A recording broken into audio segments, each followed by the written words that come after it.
వేలకు వేల కోట్ల రుణాలు తీసుకుని బ్యాంకులను ముంచిన కంపెనీలపై చర్చలు తీసుకునేందుకు రిజర్వ్ బ్యాంక్ సిద్ధమైన సంగతి తెలిసిందే.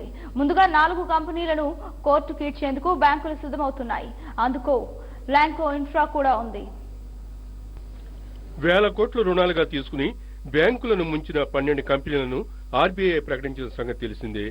అందులో ఎస్ఆర్ స్టీల్ 44,000 కోట్లు, ఓషన్ స్టీల్ 47,000 కోట్లు, ఎలక్ట్రో స్టీల్ 10,200 కోట్లు ముందు వరుసలో ఉన్నాయి. స్టేట్ బ్యాంక్ ఆఫ్ ఇండియా ఆధ్వర్యంలో ఈ 3 కంపెనీలపై చర్యకు సిద్ధమైంది. వీటిపై ఇన్సాల్వెన్సీ, బ్యాంకరప్టీస్ కోర్టు ద్వారా చర్యలు తీసుకునేందుకు గ్రీన్ సిగ్నల్ లభించింది. ఇందులో భాగంగా నేషనల్ కంపెనీ లా ట్రిబ్యునల్ చర్యలకు సిద్ధమవుతోంది.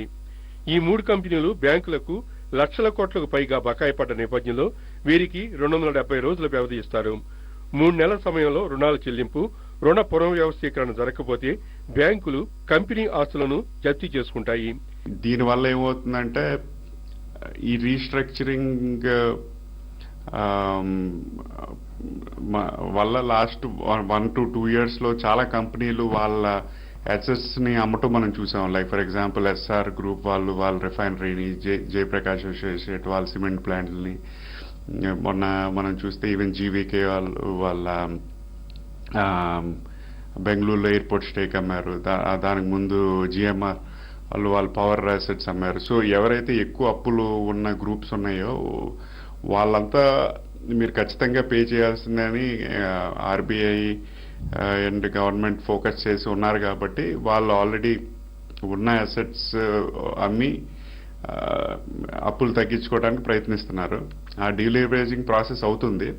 అందుకని కూడా మన ఎకానమీలో కొత్తగా ఇన్వెస్ట్మెంట్స్ ఎక్కువ రావట్లేదు. సో బట్ వన్స్ ఈ డీలివరేజింగ్ ప్రాసెస్, ఈ బ్యాంక్రప్సీ లాస్ పటిష్టత నెక్స్ట్ 1 year లో ప్రూవ్ అయితే కనుక గోయింగ్ ఫార్వర్డ్ కొత్త ఇన్వెస్ట్మెంట్స్ కి మళ్ళీ ఇంకొక రౌండ్ ఆఫ్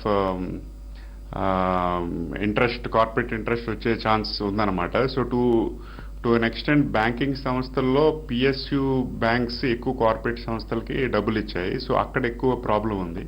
ఇక ఏపీ పరిశ్రమల విషయానికి వస్తే ల్యాంకో ఇన్ఫ్రా కంపెనీపై బ్యాంకరప్టీసీ చట్టం ఉపయోగించేందుకు ఐడిబిఐ బ్యాంకు సిద్ధమవుతోంది. మొత్తం 17,000 కోట్ల బకాయిలు ల్యాంకో ఇన్ఫ్రా కలిగి ఉంది. ఏది ఏమైనా అటు బ్యాంకర్లకు ఇటు బకాయిదారులకు వచ్చే 6 నెలల్లో నిద్రలేని రాత్రులే అని చెప్పవచ్చు. ఇదిలా ఉండగా ప్రభుత్వ రంగ బ్యాంకుల విలీనం ఓ కొలిక్కి వస్తోంది.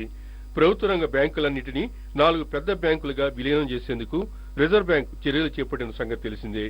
ఇప్పటికే ఎస్బీఐ బ్యాంకులన్నీ ఒక తాటి కిందకు రాగా ఇప్పుడు పెద్ద బ్యాంక్ అయిన కెనరా బ్యాంకులో విజయ బ్యాంక్, దేనా బ్యాంక్ విలీన ప్రక్రియ తెరపైకొచ్చింది.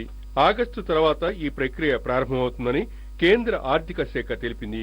మరోపక్క Indian bank, Indian overseas bank, syndicate బ్యాంకుల విలీనంపై చర్చ జరుగుతోంది. ప్రస్తుతం 21 ప్రభుత్వ రంగ బ్యాంకులుండగా వీటిని సాధ్యమైనంత వరకు కుదించే ప్రయత్నాన్ని కేంద్ర ఆర్థిక శాఖ ప్రారంభించింది.